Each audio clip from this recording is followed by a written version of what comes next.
I'm Aaron Baker from PhoneDog.com, and it's part 2 of the HTC One versus Sony Xperia Z, or Z, as the Canadians like to say, dogfight battle. Part 2 will find out the speed test, how these devices perform, and more. So stick around. It's part 2 of a dogfight battle. Will the One succeed, or will the Xperia Z?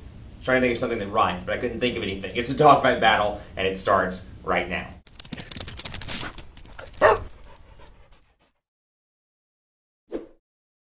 In part 2 of the dogfight battle between the HTC One and the Sony Xperia Z, we're going to kick it off by talking about personalization, because at the end of the day, it's all about how you can make this device your own. And both Sony and HTC have realized that with their latest iterations of their user interfaces that run atop Android. But before we get into that, special thanks to our partners at Best Buy Mobile for giving us devices like this, Z10s, Note 2s, Galaxy S3s, etc. for use in our One Paw Bandit giveaway game. When you walk into Best Buy Mobile, you'll walk out working. They'll get you set up with your email, your web, your contacts, your settings. So when you walk out the door, you're hooked up, you're ready to go, and you don't have to waste your time or your weekend or your night getting everything set up. They'll make sure you walk out working at Best Buy Mobile. So let's take a look at personalization. This is something historically that HTC has done a very good job in, and it doesn't change here. I will say they've simplified Sense 5 a lot more than they ever have with any version of HTC since. Historically, it's kind of been the nerds version of a user interface, if you will. You know, TouchWiz, a lot of people say looks like the iOS ecosystem.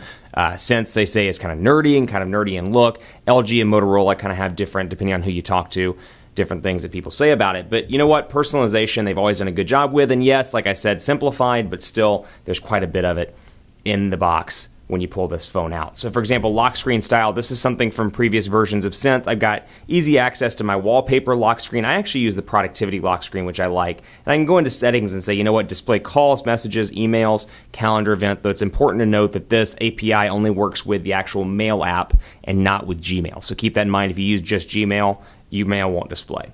Photo album, music, and then of course no lock screen as well. So a lot of different choices there, and then the typical wallpaper stuff. And if you're like me, you want to see the wallpaper that comes out of the box. So you can just see some of HTC's new wallpaper options with the HTC One, top notch all around, and they look great on the 4.7-inch 1080p display. Really incredible all around. So we'll apply that one for the remainder of the video, and then I'll change it back when I go back to using this as my personal phone when I click the video off. But you can see personalization choices there, and then like I said, lock screen personalization, and you'll notice some differences in the overall look and feel of the lock screen as well. Now let's jump over here to the Xperia. You've got a couple of different options. Display, I'm going here, font size, of course, which you have access to over here as well. But themes, I happen to find these particularly useful. And in traditional Sony Xperia style, you've got amber, emerald, sapphire, silk, Xperia, all the different color themes that you're used to. So I can change to ruby, for example, and you'll see my checkboxes light up red. You'll see the theme kind of be red, the clock font, the clock look and feel. The colors are all red here. And then I've got my settings. I'll go right back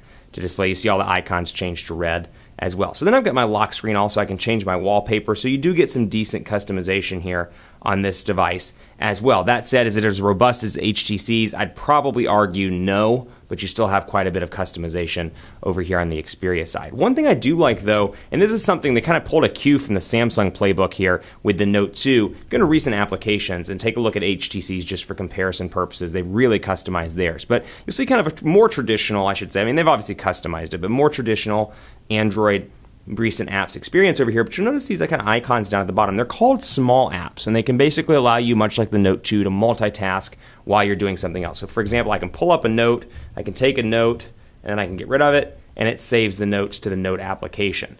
Likewise, I can come into the calculator. I need to do a quick calculation. I can do that. I can move this around if I want to on the screen and put it wherever I want to. Really enjoy that ability even for basic stuff like the calculator, for Notepad, to be able to customize and really kind of multitask on my device. And not just that, but you can come in here and see, you know what, I've got installed small apps, I've got toggle switcher, I can bring these in and put these all down here. Or I can, for example, toggle switcher will bring down here, and then I can swipe over, and I can move those around, or if I want to get rid of it, I can get rid of it, and then go back to my plus sign. So go to Play Store, and actually there's a little bit of an ecosystem in the Play Store for these small applications, as you see here. So it's loading up right now. Play Store. Let's see what we've got. And forgive me, I'm on T-Mobile's Edge right now. I'm actually running T-Mobile here and AT&T on these unlocked devices. So you can see here, small application for mirror, unit converters, and more. So you've got really some choices there, and they're kind of building an ecosystem around these small applications, kind of like the Note 2's multitasking capabilities. I thought that was pretty cool. and wanted to go ahead and share that with you. Now, let's take a look at quadrant standard on both of these devices as well and see which one comes out on top. And I won't spoil the fun for you. Excuse me. Quadrant standard. And let's go ahead and back out of this one, and we'll run the benchmark as well. Now, from a speaker standpoint, quadrant standard really does not like running on this device. Run full benchmark. There we go. From a standpoint of, overall performance and a day-to-day kind of usability, calling, speakerphone, text messaging, things like that, I find that both of these devices are relatively useful. This has a 2,300 milliamp hour battery over here, and for the most part, it makes it through the day with little to no stopping whatsoever. I find that the standby time is pretty decent. For me, at least, with moderate to heavy use, I find myself charging around 7 or 8 p.m. at night with the HTC One. And obviously, your use depends on what you do. Your use isn't going to be exactly my use, but still pretty impressed with the battery life overall, given the fact that it's a smaller 2,300 milliamp hour battery. Over here, 2,330 milliamp hours, I get about 7 hours of use, moderate use, out of the Xperia Z. So from a battery standpoint, I'd recommend the HTC One between these two devices. Not just that, but because of standby time as well. They've done a really good job on the standby front on HTC. They've done a pretty decent job. I can't complain on the standby time. So really impressed with that. Sony Xperia Z, let's take a look at quadrant standard. 12,104 over here, 7,983 over on the Xperia Z. So both of these are incredibly fast devices with little to no lag. Both have 2 gigabytes of RAM. You're not going to notice a slowdown really with either one of these devices, with the exception of some sort of freak slowdown, but I have to give the slight edge to the HTC One in that test. Let's take a look at camera as well. Load this up. 13.1 megapixel camera over here, 4 ultra pixel camera over here. HTC is doing their best to redefine the camera experience on the HTC One. And you can see a picture I took last night while I was cooking, because I was frustrated because my pot was not boiling. Let me jump back here, and let's go to camera shots. And there it is. Watch pot really does never boil, but you've got that image, and then I can go directly into the camera, take a look at the live shot. Now over here you've got some options as well, and I've got superior auto, normal video camera, burst mode, picture effects. So much like the common stuff from Samsung and HTC, I've got things like burst mode and sweep panorama and all those little camera goodies I'm used to. And I will say the camera image quality is pretty decent over here all around. You're going to be pretty pleased with it. So it's focusing in on the HTC One. Let's see what we can do up here at the top. Bam. So pretty impressed with the overall picture. This is just, no settings change, just pulling it out of the box and taking a picture. Pretty impressed there. Looks good. Zoom in, and you can see the grill on the HTC One, the metal. It looks clean. Overall colors are pretty decent on the camera test. And obviously you can see, again, my on-screen buttons. And then if I had a map, it would tell me where this picture was taken. Like that. And, of course, your front-facing camera. Hello. And then I'll go back here to the back and do my settings so you can take a look. Resolution, self-timer, quick launch, smile shutter, all that stuff, geotagging, and more. So if I geotag, which will take 4 freaking ever because I'm on Edge, and I won't even do that because I don't want to enable GPS right this second. But you can see over here as well, 4 ultra pixels. They're bigger pixels, long story short, and it comes with something called HTC Zoe, which I've covered at length in the HTC One videos, so take a look at those. But basically I can turn this on and shoot a Zoe, for example, and I'll bring it in on the Sony Xperia Z. Shoot this Zoe just so you can see what it looks like. And a Zoe takes a combination of a 3-second video and still images as well. So you can extract still images if you want to. Then I can take a combination of Zoes and just a bunch of different shots around the desk, for example. And then it's going to organize these all into the gallery. So I'll come back here to gallery and take a look. Get out of my watched pot. And let's see. Camera shot. Actually, no, let's not go to camera shots. Let's go back.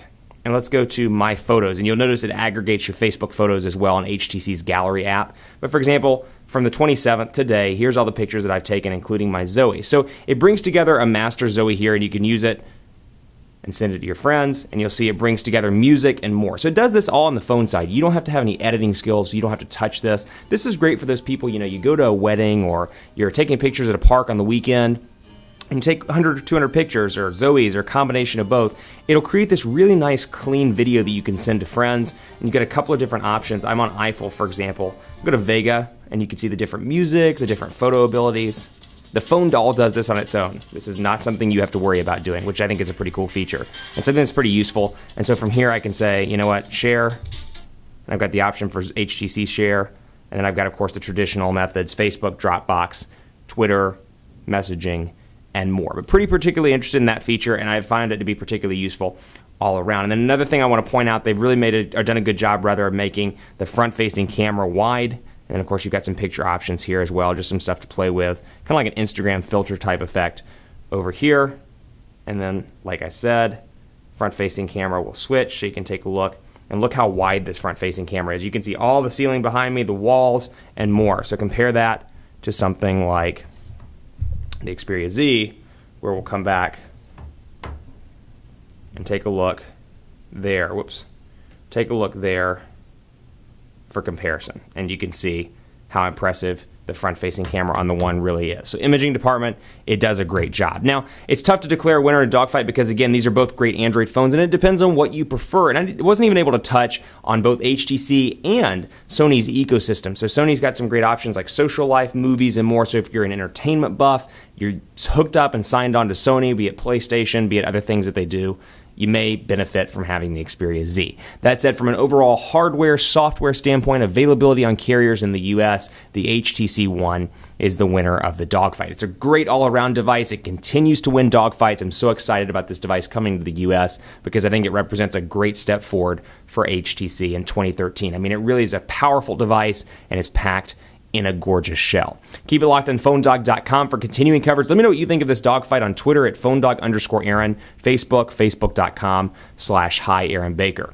That's it for this dogfight. Keep it locked on the site for continuing coverage of both of these devices. And as always, I'll see you next time.